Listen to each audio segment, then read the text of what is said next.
Hey there, I'm Jeremy Drolbeck with First Home Mortgage, and this is actually a little bit more of a training video than anything. But I wanted to get some information out there for realtors, really, so that real estate agents in Michigan, this will apply to all of Michigan, have a good understanding and idea of how to calculate property taxes.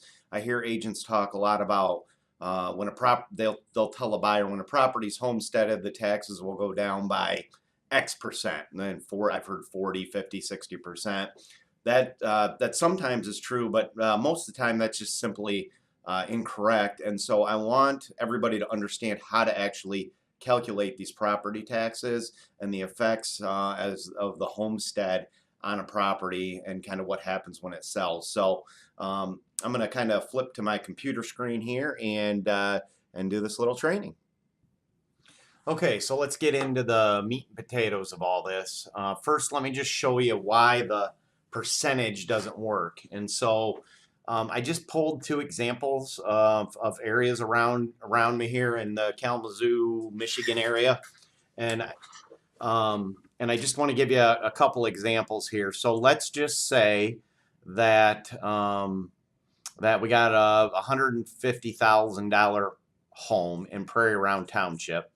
I pulled the millage rates, and so you can see here that the homestead millage rate puts the taxes at $2,181. The non-homestead millage rate puts the property taxes at $3,600 a year. So that's right there. And so if you do some simple math here, 2,000 divided by the $3,000 figure, it comes down to when that homestead's filed, the property taxes would go down by 39%. So that's, I've heard 60, 40, I've heard different things there. Yeah, I guess, so that's maybe close to the 40, not the 60. Take a look at the city of Kalamazoo. So city of Kalamazoo has different millage rates. Every area has different millage rates. So city of Kalamazoo homesteaded rate puts the property on the same $150,000 house, $3,556 a year. The non-homesteaded property, meaning the non-owner occupied property, the taxes would be almost $5,000. That difference, when you divide those two numbers, equates to those taxes going down by 28%. So both $150,000 homes, just different areas, and this is assuming that none of the taxable value doesn't uncap or any of that, all that stuff stays the same. You can see there's a over a 10% difference right there in the change. So the bottom line is, for people to have accurate information on the taxes, the percentage concept does not work. And so I want to show you what does work. What does work is the 18 mil calculation. And you got to get in there and actually do a little bit of math on it. So let me just show you an example here, a real life example. I pulled this property up here on the MLS, and I'm just gonna take you through this. So you're out there searching for homes, come across a property. Here's one that's listed right here, and so you can see the price is 105. And the best thing to do is to pull the actual info on it. So I pulled it up on BSNA, and so here it is on BSNA. Now to get to BSNA, let me just show, for people that don't know, let me show you that. Here's their website right here, bsaonline.com, and you just type in the municipality, city of Kalamazoo, and whoever it is. A lot of the areas are listed, some of them are not. And then you type in the address, and just for purposes of time, type in the address, and then this comes up here. And so I can see, this is all public information. You can see who owns the house. We can see what they currently have it valued at. Now, just so everybody knows, taxable value and assessed value are different than true cash value. You double those numbers to get the true cash value. So the city of Kalamazoo is taxing this property as if it were a $61,000 home. So we double this number, 61,000. In this case, the taxable value is the same. And so again, they're valuing it at 61,000.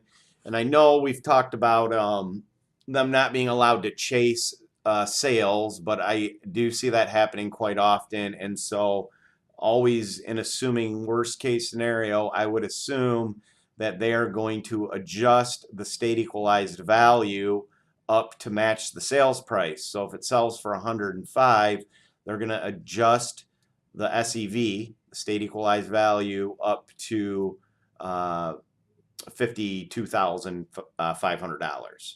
And with that, because of the sale, the taxable value will uncap and go up to match that.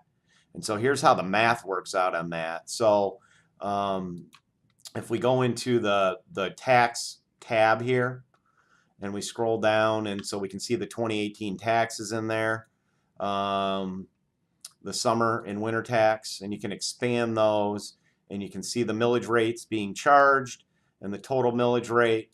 You can also see if the property is homestead or non-homestead. So this is telling me that currently it's non-homestead. If it was 100% homestead, it would be 100% exempt and they'd get that millage rate break. It's the school operating that goes away. So it's not quite 18 mils, but it's darn close. And so this portion of the tax would go away if this property were homesteaded. So, and then we got the summer tax here. And in this case, there's no school operating in the summer. Some areas split it. It doesn't really matter. You can find it in there. And it's 99.9% of the time going to be 18 mils or really, really close to it. So here's how the math works. Let's go back to my sheet here. So the numbers we want to note is the assessed value, or the SEV, the taxable value right here, and then what these millage rates are.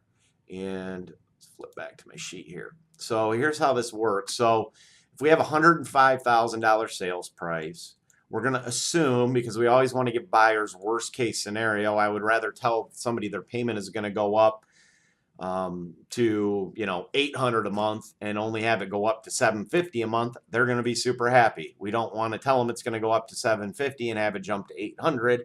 That would not be cool. So so because of that, we always want to assume that the SEV and taxable value are going to adjust to half of the sales price. So if the sales price is 105, the taxable value upon the sale and uncapping and everything would be 52.5. And if we take those millage rates that I showed you, so all I did here was carry over these millage rates, 38.5 and 28. And I just plugged those in here. So 28 plus the 38 equals 66. That's the total mills for the year. If this property gets homesteaded, they're going to go down 18 mills, because it'll be homesteaded. So we have a total millage rate of 48.8. The math is real easy on this. Just drop off move the decimal 3 places. So we move it 1, 2, 3, boom. We got 52.5 times the millage rate equals what those taxes will be if this plays out and they raise the SEV and uncap everything. So in this case on this home, and the reason I wanted to use this one as an example, if you're a real estate agent and you're out meeting with a customer and you see, that the taxes that are listed on the MLS, the agent would have put those in at grab my calculator here. So $2,060. If we add the $1,186 and the $873, that's $2,060. That's the tax figure that would be showing on the MLS on this property if they were input right. But in reality, and so if you said to a buyer, well, hey, this property's non-homestead, I can see it's non-homestead, your taxes are going to go down by 40% or 60% or 30% or whatever number you tell them, you're going to be wrong, because these taxes are actually more than likely going to increase because those values are going to uncap. So even though, so the taxes may be 2,060, but we can see from the math right here, it's very possible these taxes will go up to 2,500 a year. And so if a buyer's thinking their payment's going to go down, you know, 40% of the 2,000, so they think their payment's going to go down to 1,200 a year. That's $100 a month in property taxes. In reality, they end up at this 25 number. You know, this is $150 more a month, and they're going to be in for a rude awakening. So we always want to give buyers accurate as possible information, and we always want to give them worst case information. And this is how you do it. You just got to do the math. So again, a quick recap. Go on to BSNA. You can find the millage rates right there and right there. And then you can take and you can look at half the sales price as the taxable value. And you just move the decimal over a couple places, multiply it by the millage rate, and there you got your tax number. Couple other little things you want to be careful on. Sometimes I see, let me flip back to this property. So let's just say that this house was selling for $25,000. Then we would assume that the taxable value is going to go down. I never assume that because the local municipalities are very quick to raise the value because it brings in more revenue. They're very slow to lower them. So if it's a scenario where it's kind of flip-flop and they've got it over assessed right now and it's selling for a lot less, I would never assume that they're going to lower the taxable value. I'd always run those calculations for a buyer, assuming that it's going to go up. Because again, we want to give worst case scenario.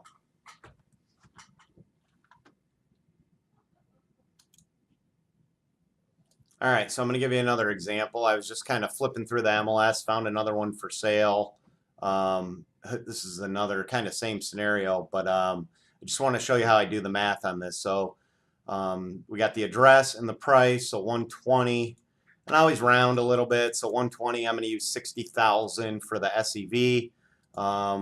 Let's pull this property up. Let's see here. So I pulled it up right here. You can, I mean, I can tell right away these taxes are low. Now this one, again, non-homestead currently. Another good example of one that they're probably going to jump way up.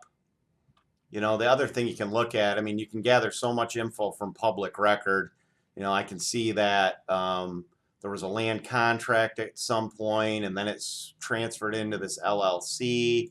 You know, so there was some different stuff happening that abnormal, which you usually see more discrepancies in property taxes on those kind of scenarios. But at any rate, so we jump in here, we pull the millage rates again.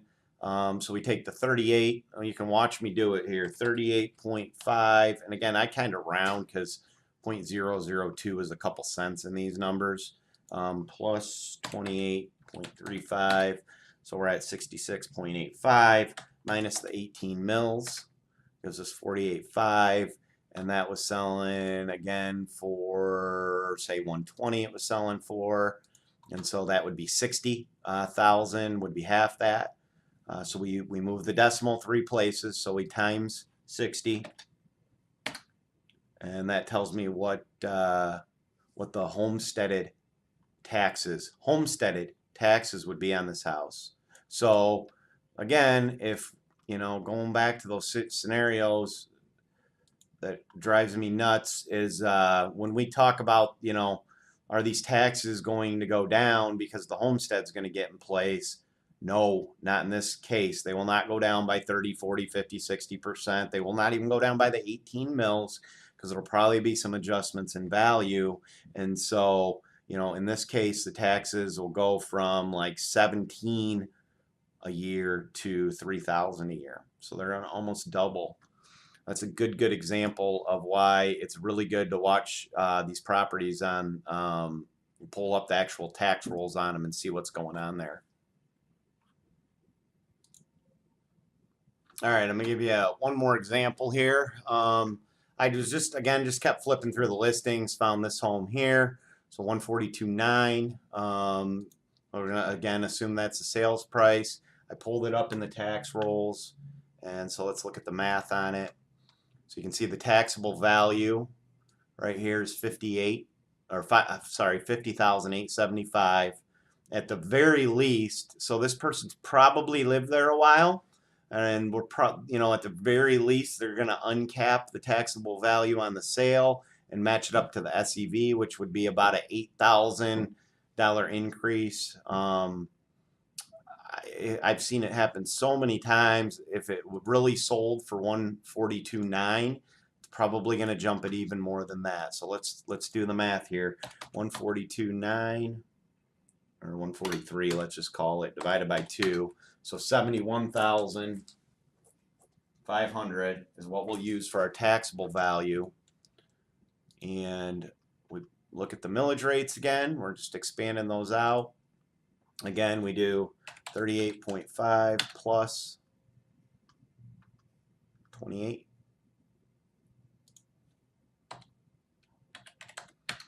And then we got to take the 18 mils out because it's going to be homesteaded. And so that would put them at 49. Now, this property already is homesteaded. So you can see here, the school operating, the 18 mils is not getting charged to this person on their tax bill because it's homesteaded. And we can verify that again up here. But that doesn't mean these taxes won't go up.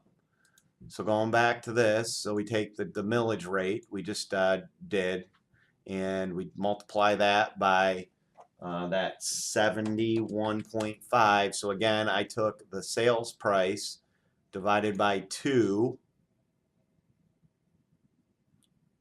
and that's what I used, and then I moved, so 71,500, and then I moved the decimal a couple places, times 71.5. And so these taxes will adjust up to about $3,500 a year, and they're currently $2,500 a year. What, $2,500 roughly a year. They're gonna go up about $1,000 a year.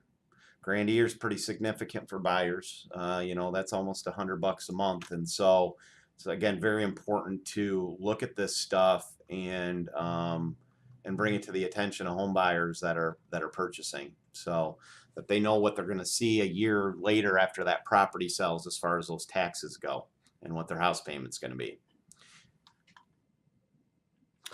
All right, so that's everything. If you ever have any questions about this or need any help, or you see something weird in I don't know, in the tax rolls or whatever, and you want to run it by me, I'm more than happy to help. My name is Jeremy Drolbeck, coming to you from AmeriFirst Home Mortgage.